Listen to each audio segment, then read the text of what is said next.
कैद खाने के दरवाजे कैसे खुल गए? अपने आप खुल गए, गिर गए, विडोल हुआ, जलजला आया और दरवाजे खुल गए। हमारे जीवन में भी मनुष्य की घृणा का कारावास होता है। घृणा का कारावास मीन्स जब लोग हमें घृणा भरी नज़रों में देखते हैं तो वो एक किस्म का कारावास होता है, वो बंदीगृह होता है। नफरत से देखना एक किस्म की जेल है, और नफरत की जेल जब हमारे इर्द गिर्द होती है तो एक ना एक दिन वो खुलने वाली भी होती है। उसके दरवाजे लोग नफरत से देखते हैं। ये अगर आपको नफरत से नहीं देखा गया है तो आप दरवाजे खुलने का जो चमत्कार है वो कभी नहीं देख पाओगे। यह मौजूदा हमारी जिंदगी में होता। लोग ऐसे नफरत भरी निगाह से देखते हैं, ये लोग ऐसे हैं। ये हमारे जीवन में ये कारावास बहुत जरूरी है। लोगों को अच्छा लगता है जब हमारे दुख से लोगों को खुशी होती है तो प्रभु को धन्यवाद दो। जब हमारे दर्द से दूसरों को खुशी होती है ना, प्रभु को धन्यवाद दो। उसके तो काम आ गया, उसके खुशी के तो काम आ गया, मेरे वजह से तो खुश हो रहा है, प्रभु धन्यवाद। क्योंकि मेरे दुख के कारण यह खुश हो रहा है, प्रभु धन्यवाद। मेरे ऊपर की जो मुसीबत है उसके वजह से यह खुश हो गया, प्रभु धन्यवाद। हम ही खुद रोते हैं मुसीबत में। अभी रोते रोते एक काम करो, भले रोते हो ना, अच्छी बात है, प्रभु को धन्यवाद दो। रोते रोते हुए जो आपके रोने पर हंस रहा है उसके पास देखो, फिर आपको पता चलेगा आपका रोना उसके काम आ गया है, आपका दर्द उसके काम आया। खुश तो हो गया, खुशी तो मिली उसको।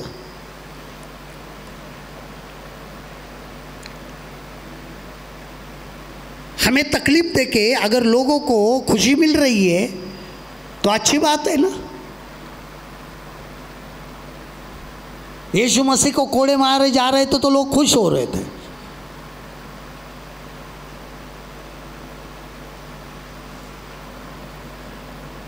तो उसको भी अच्छा लग रहा था, मार भाई, वो खुश हो रहा है मेरे कोड़े खाने से, और इसके बाद भी मेरे कोड़े खाने से लोग खुश होने रहेंगे। वही कोड़े उसने 2000 साल जो पहले खाए हैं उसके वजह से हम नजात पाते और खुश हो जाते। हमारी जो ये कठिनाइयाँ हैं, घृणा का कारावास, ये नफरत का जो हमारे जीवन में कैद खाना है, लिखा है तुम्हें कैद खाने में डाला जाएगा, पकड़वा देंगे, झूठे झूठे इल्ज़ाम लगाएंगे, है ना, हो रहा है। और वो खुश हो रहे कैद खाने में डालने से,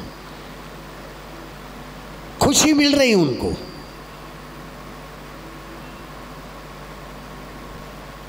नीरो बादशाह भी ऐसा खुश हो जाता था। जितने भी रोमी सम्राटों ने मसीह विश्वासियों का जो बुरे हाल किए,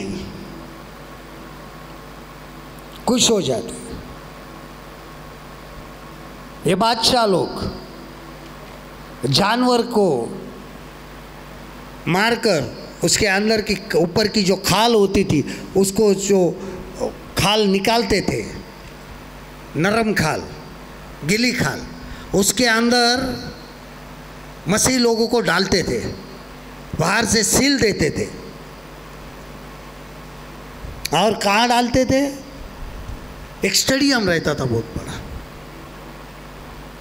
खेल का मैदान, सब बैठे थे। नीरो बादशाह भी बैठ जाता था, सब लोग बैठ जाते थे, और इनको बांधकर अंदर जिंदा है उस खाल में डालकर उस मैदान में फेंका जाता था और उनके ऊपर जंगली कुत्तों को छोड़ा जाता था। अभी जैसे जैसे हिलने लगते थे, कुत्तों को लगता था ये जानवर है, जख्मी है, उसको खून वहाँ से आता है, तो उसको नोच नोच के खाने लगते थे और ये ताली बजाते थे।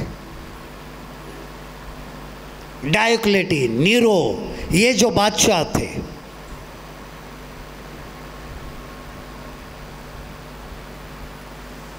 नीरो बादशाह के समय ही पौलुस के सर को काटा गया, पतरस को मारा गया। और ये जो है घृणा का कारावास रहता था, घृणा करते। देखना, मसीह लोगों से कोई प्यार नहीं करता है, घृणा करते, नफरत करते।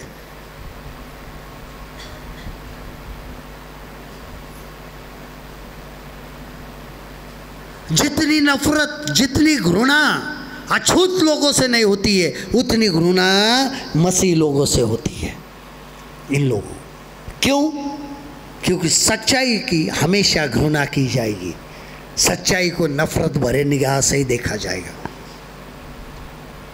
और यही हमारे जीवन में होता है। उसके बाद नंबर 6, परीक्षा की तेज अग्नि ज्वाला, द फायर ऑफ ट्रायल। पहला पत्रस 1:7, 1 पीटर 1:7, पहला पत्रस पहला बाब का 7 कलाम।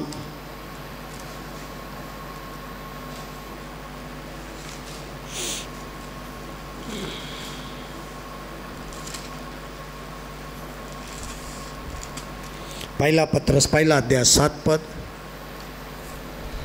और यह इसलिए है कि तुम्हारा परखा हुआ विश्वास, जो आग से ताए हुए नाशवान सोने से भी कहीं अधिक बहुमूल्य है, यीशु मसीह के प्रकट होने पर प्रशंसा और महिमा और आदर का कारण ठहरे।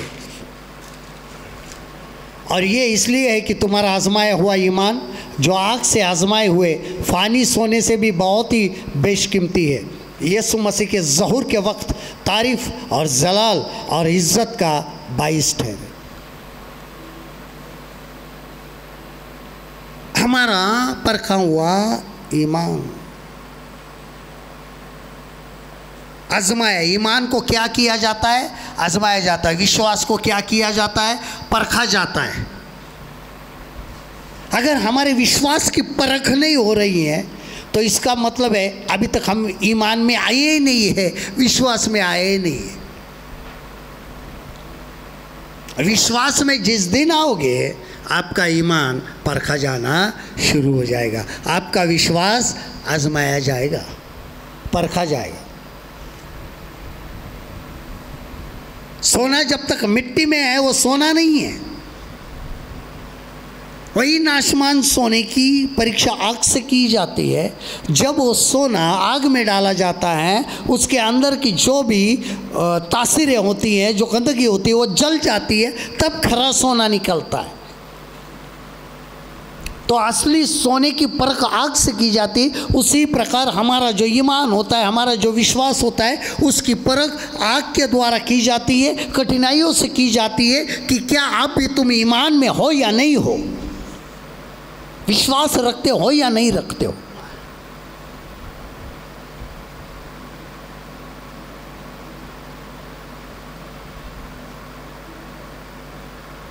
प्रॉब्लम्स आएगी, मुसीबतें आएगी, कठिनाई आएगी, डिफ़िकल्टीज आएगी। अब यहाँ पर हमारा खड़ा होना मजबूती से ज़रूर है कि विश्वास के द्वारा। क्यों? क्योंकि ये युद्ध मेरा नहीं, ये युद्ध परमेश्वर का। Not by might, not by power, but my spirit said the lord of host. ना तो बल से, ना तो जोर से, लेकिन मेरे रूह के द्वारा, मेरे आत्मा के द्वारा कार्य सिद्ध होगा, ऐसा सेनाओं का यहोवा कहता है। और ये जो आजमाइश होती है, तेज अग्नि ज्वाला, जैसे जैसे तुम्हारा ईमान, तुम्हारा विश्वास बढ़ता जाएगा, आग भी तेज होती जाएगी। शद्रक, मेशक, अबेदनगो का जब ईमान था तो उसको आग में डालने से पहले इनके आग को बढ़ाया गया था, क्योंकि उन्होंने पहले ही कहा था तुम डाल दो बच जाएंगे। आग में गिरने से पहले ही कहा था तुम डाल दो हम बच जाएंगे, और बढ़ाओ कैसे बचते हैं देखते हैं हम, चलो विश्वास में प्रभु निकालेगा। शैतान बोलता है ऐसा, ठीक है अब क्या करता हूँ देख, अभी तक ये कर रहा था अभी ये करूँगा, अभी तक ये कर रहा था ना अभी ये करूँगा, अब क्या है,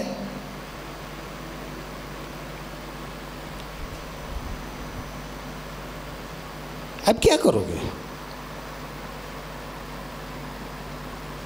जब एक एक वार्ता, एक एक खबर अय्यूब के पास आने लगी, पहले आ गई, अरे तेरे बाल बच्चे बैठे थे खाना वगैरह खा रहे थे, घर गिर गया, तूफान आ गया गिर गया, यही सुन रहा था तो दूसरा दौड़ते आ गया, अरे तेरे बैल मर गए, अरे तेरा ये हो गया, एक के बाद एक आ रहा है। अभी तक ये गाली क्यों नहीं दे रहा है, अभी तक ये गाली क्यों नहीं दे रहा है। फिर बीवी को लिया हाथ में, देना बाबा गाली प्रभु को, तू कैसे है धर्मी स्त्री के समान बात करती है, क्या प्रभु से सिर्फ सुख ले दुख ना ले। एक पल आ जाता है कि लोग ही कहते हैं अरे देना गाली प्रभु को, क्या इतना सहता है, कौन सा विश्वास है भाई तेरा। हम भी कभी कभी हाय यार इतना विश्वास क्या फायदा है, क्या प्रभु, शुरू हो गए। मैं तो प्रार्थना करता हूँ ना इतनी, प्रभु हे प्रभु ये मुसीबत ये क्या है, कब निकालेगा। निकालता हूँ ना, तेरे अंदर और एक ऐसा है उसको निकालना है, उसको जलाना है,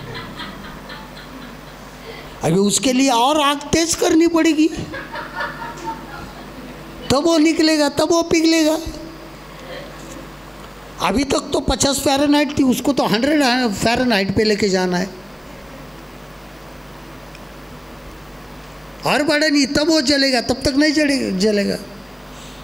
100 डिग्री सेल्सियस पर ही वो पिघलता है, तो उतना तो आग में तुझे जाना पड़ेगा। वो जो है ना वो ऐसी साधारण आग से नहीं निकलता है, बहुत बड़ी आग चाहिए। क्या करता है, निकालना है क्या रखना है, बोल।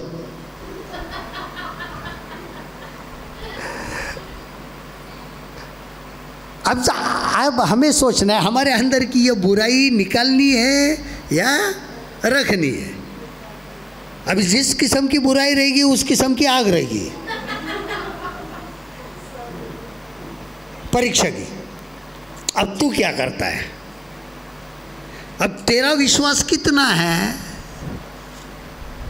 मरने तक विश्वास योग्य रहेगा तो जिंदगी का ताज पाएगा, जीवन का मुकुट पाए। कुछ हो ना हो प्रभु बना रहूंगा विश्वास में, तकलीफ आए ना आए, बड़े कम हो,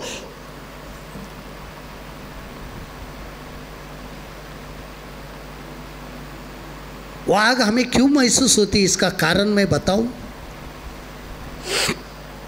क्योंकि वो हम आग आत्मा में नहीं लेते, शरीर में लेते। अगर पवित्र आत्मा की आग हमारे अंदर है तो हमें वो आग इतनी तकलीफ देह नहीं लगेगी, परीक्षा की आग, क्योंकि पवित्र आत्मा की आग नहीं है। इसके लिए वो जलाने वाली आग जो है, तकलीफ देने वाली आग जो है, वो हमें महसूस होती है। पवित्र आत्मा की आग जब होगी तो वो महसूस नहीं होगी, क्योंकि हमें पहले से ही जलने की आदत है पवित्र आत्मा की आग में। तो वो आग क्या है, परीक्षा की आग कुछ नहीं होती है, वो खुद परीक्षा की आग पवित्र आत्मा की आग में जल सकती है। इसके लिए आपको मुसीबत, कठिनाई में। और उसके बाद आखिरी है शैतान की परीक्षा, द टेम्पटेशन ऑफ डेविल, मत्ती 4:11, मैथ्यू 4:11, मत्ती 4 बाब का 11 कलाम शैतान की आजमाइश।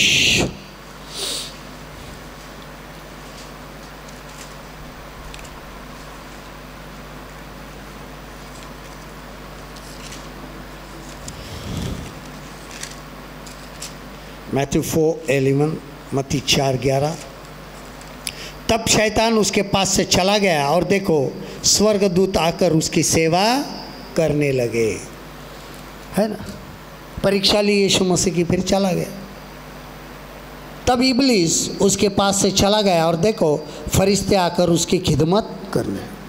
परीक्षा में जब शैतान ने जो भी आजमाइश ली है, उसके अंदर अगर आप कामयाब हो के निकल जाओगे तो फरिश्ते आकर आपकी सेवा टहल करेंगे। कितनी बड़ी बात है। हमारे जीवन के अंदर यह बहुत ज़रूरी है। फिर किसी ने नहीं लिया, सब कुछ हो गया, फिर शैतान खुद आ जाता है।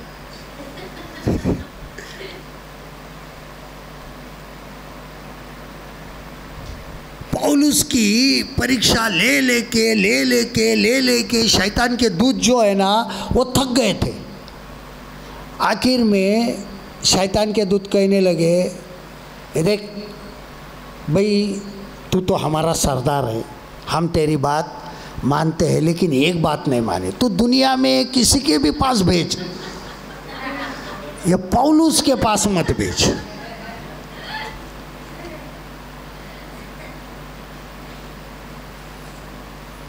क्यों, क्या हुआ, वो क्या करता है तुम्हें? एक बार तू भी मार खा के देख। तू सरदार है, तू बैठे बैठे एक बार तू भी मार खा के देख ना उसके हाथ से, फिर देख कैसा हो जाता है तुझे, फिर तू भी कैसा चिल्लाता है देख। अरे जब जैसे ही वो हाथ रखता है सर के ऊपर यीशु के नाम से, जो अंगार निकलती है वो हमें पता है, तुझे नहीं ना पता। फिर तू तो बहुत एक्सपीरियंस वाला है, एक बार तू भी देख ले वो पौलुस क्या करता है यीशु के नाम से। हम नहीं जाने वाले, तू जा।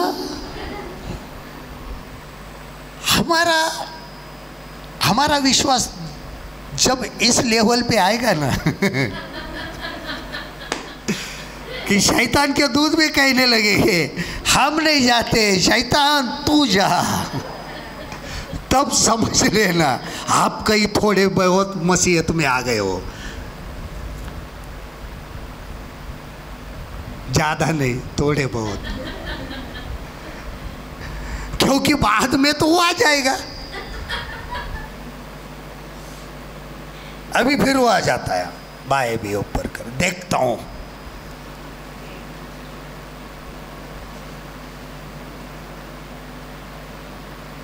तो आप सोचो, यीशु मसीह की भी परीक्षा ली उसने।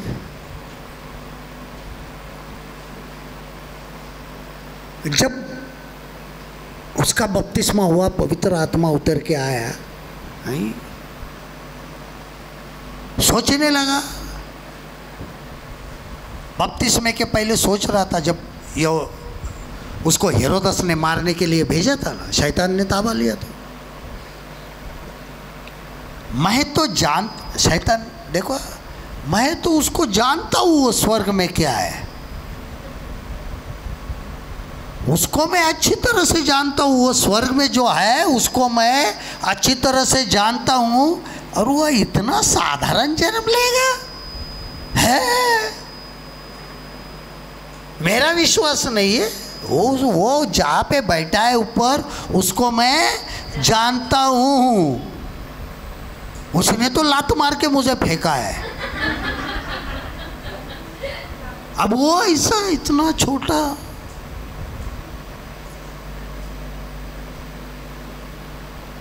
देखता हूँ कत्ल करके, कुछ नहीं हुआ। फिर अभी जब बपतिस्मा लेके आया, कबूतर के नहीं उतरा, आवाज़ आई खुदावंत की, ये मेरा बेटा है। अच्छा, फिर ये चला गया। पवित्र आत्मा बोला, बेटा अब परीक्षा है, चल जंगल में। वहाँ पे लिखा है, आत्मा उसको जंगल में ले गया ताकि उसकी परीक्षा, उसको आजमाया जाए। शैतान आजमाना चाहता था ना, मुझे जानना है वो है या नहीं। तो सवाल पूछने लगा, इसको भूख लगी है, उसको भूख लगती है, ऐसा कैसा हो सकता है? उसको वहां पर भूख लगती है, ऐसा नहीं हो सकता है। फिर भी देखता हूं, अगर तू खुदा का बेटा है, अगर तू परमेश्वर है, तो इन पत्थर से कहे रोटी बन जाए, इनसे कहे तू मुझे जानता है ना क्या? मनुष्य रोटी से नहीं, खुदा के मुंह से निकलने वाले कलाम से जीवित रहेगा, ऐसा लिखा है। ये पता नहीं है तुझे? ये तू नहीं जानता है? अच्छा ठीक है, आजा। गया पहाड़ पे लेके, देख यह सब कुछ मेरा है। तेरे बाप ने बनाया है क्या? मेरा है, यह सब कुछ मेरा है। अगर तू पर पड़ेगा, मुझे नमन करेगा, देखिए सब मैं तुझे दे दूंगा। अरे बदमाश, ये भी लिखा है कि तू सिर्फ अपने ही परमेश्वर का नमन कर। पता है ना तुझे लिखा है? हाँ पता है। चुप हो गया। अब आ जा इधर मंदिर पे, चल चल मंदिर पे। कुंगुरे पर लेके गया ना। अब बोल रहा है, अरे लिखा है। तू बोलता है ना बाइबल, मैं भी बोलता हूँ, ये लिखा है कि तेरे पैर को ठोकर ना लगे, इसके लिए फरिश्ते आकर तुझे उठा कर ले लेंगे। कूद जा अगर तू परमेश्वर का पुत्र है तो। हे शैतान, तू मुझसे दूर हो, क्योंकि लिखा है तू अपने परमेश्वर की परीक्षा ना ले। ये जो परीक्षा होती है शैतान की, हमारे सामने तीन बातें रखता है। अगर तू सच्चा विश्वासी है तो कर, करके बता प्रार्थना। फिर हमारे अंदर वो उसकी छोटी सी एक छोड़ देता है। फिर हम प्रार्थना करते, प्रभु अगर तू सच्चा परमेश्वर है तो ये कर। बेटा ये शब्द शैतान के है, याद रखना।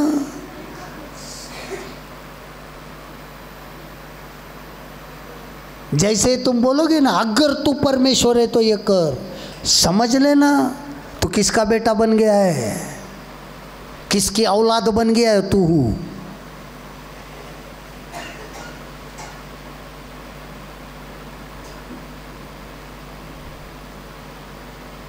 हम भी क्या, शैतान जब कहता है ना ये करके बता, जरूरी नहीं है। शैतान बोलता है, देख तू अपने आप को बहुत विश्वासी समझता है, समझती है ना, ये करके बता, चल इतनी प्रार्थना कर, इतना उपवास कर, कर बता। फिर हम भी उपवास में लग जाते हैं। अरे क्यों करते हैं बाबा? उसने कहा और तुमने किया।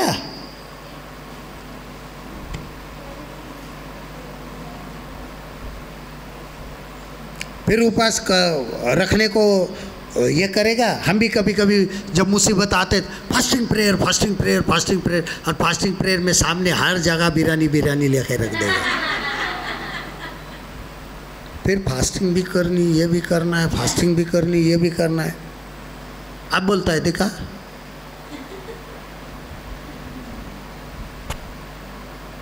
क्यों सुनते हो उसकी चैलेंज एक्सेप्ट मत करो ना, जरूरी नहीं है नहीं करनी बाबा। फिर वो बोलेगा तो तेरा विश्वास ही नहीं, तू कमजोर है। हाँ है, तेरा क्यों सुनूं मैं? है वहां पे लिखा है, जब तुझे एक बारी दिखाया है ना कि तू अपने परमेश्वर की परीक्षा ना ले, तो इतना याद रख मैं उसका बंदा हूं, तो तू मेरी भी परीक्षा ना ले।